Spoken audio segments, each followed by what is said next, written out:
कुछ लोग सर कह रहे हैं कि क्या शरद पवार ने जानबूझकर सहानुभूति के लिए तो ऐसा नहीं किया। लोग ये मानते हैं कि शरद पवार ऐसा शातिर खिलाड़ी है कि पलट कर हमला करेगा। लेकिन मैंने भी ये शाम में कहा कि शरद पवार के पास बचा क्या। उसका कहते हैं ना, आदमी हारता अपनों से है। बड़े बड़े बलशाली, बड़े बड़े प्रभावशाली अपनों से हारते, अपने बेटे से हारते, अपने भतीजे से हारते। शरद पवार का जो भतीजा जो सबसे भरोसेमंद था वो अलग हुआ, छगन भुजबल अब अलग हुआ, और मुझे सबसे बड़ा चेहरा पता नहीं क्यों प्रफुल्ल पटेल लगता है। मुझे अंतिम समय तक के देख के भरोसा नहीं हो रहा था कि शपथ प्रफुल्ल पटेल भी ले रहे हैं। तो क्या ये लोग जो कह रहे हैं कि शरद पवार क्या जानबूझकर 84 के लिए प्लानिंग तो नहीं की है? नहीं, 2024 की प्लानिंग नहीं, लेकिन इस बात से मैं सहमत हूँ। ये भी एक उसका पहलू है। ये मेरा मानना है कि देखिए, शरद पवार का कोई राजनीतिक दल तो था ही नहीं। वो भ्रष्टाचारियों, सरकारी लुटेरों, इनका अपराध एक तरह से गिरोह था। 1400 करोड़ की अजीत पवार की संपत्ति जब्त। इसका प्रफुल्ल पटेल का बंबई में वर्ली ऐसी जगह पे कई हजार स्क्वायर फीट का चार चार फ्लोर पूरे पूरे जब्त।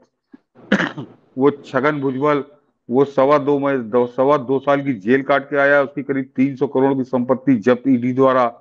नवाब मलिक जेल में। देशमुख, अनिल देशमुख अभी जेल काट के 11-12 महीने की बाहर आया है, जमानत पे बाहर है। तो इस तरह के वो जो अभी एक जिसने आज शपथ ली है लड़की अदिति तटकरे, मेरे ख्याल से उसका बाप है सुनील तटकरे, उसकी करीब 100 करोड़ की बताते हैं ईडी ने संपत्ति जब्त कर ली है। तो भ्रष्टाचारियों का एक गिरोह था, ये गिरोह था। और इस पे आऊंगा अभी कि ये जो है, इस गिरोह के साथ समझौता क्यों हुआ। तो ये पूरा गिरोह था और सबको नजर आने लगा था, खासकर भोपाल वाले तेवर के बाद, नरेंद्र मोदी के जो भोपाल की रैली में तेवर था कि भ्रष्टाचारियों को मैं भी गारंटी देता हूँ कि कोई बचेगा नहीं।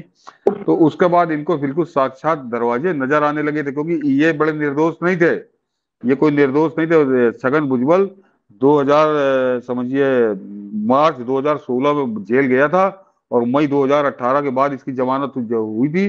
और वो भी बड़े इसमें सहानुभूति दिखाते हुए स्वास्थ्य कारणों से इसको जमानत मिली थी, और 300 करोड़ की संपत्ति जब्त हो गई, वो अभी कोई वापस नहीं हो गई है।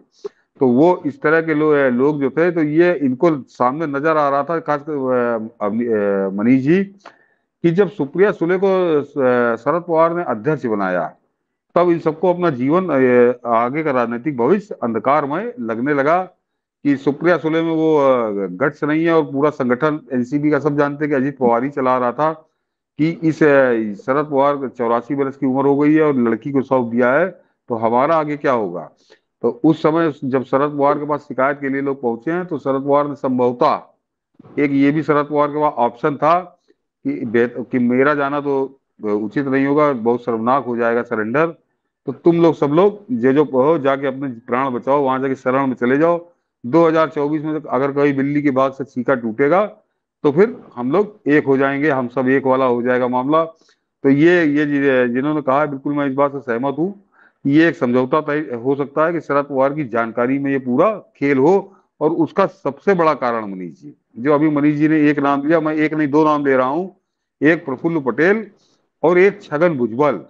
इन दोनों का अजीत पवार के साथ आना, तो ये मेरे गले के नीचे अभी भी नहीं उतर रहा कि इन्होंने कैसे विद्रोह कर दिया शरद पवार से। और सबको तो चलिए मान सकता हूं। तो इसका मतलब ये शरद पवार की सहमति से खेल हुआ है पूरा, कि जाओ अपने अपने प्राण बचाओ, जेल जाने से बचोगे, और वहां जाके सरेंडर हो जाओ। फिर 2024 के बाद देखा जाएगा, तब तक तो तुम बचो। तो प्रधानमंत्री के तेवर भोपाल में थे, और ये स्थिति हो सकती है। मैं इस बात से पूरी तरह सहमत हूँ। बिल्कुल, ये एक अनुमान लगाया जा सकता है कि इसलिए क्योंकि शरद पवार जैसा शातिर खिलाड़ी इसमें है।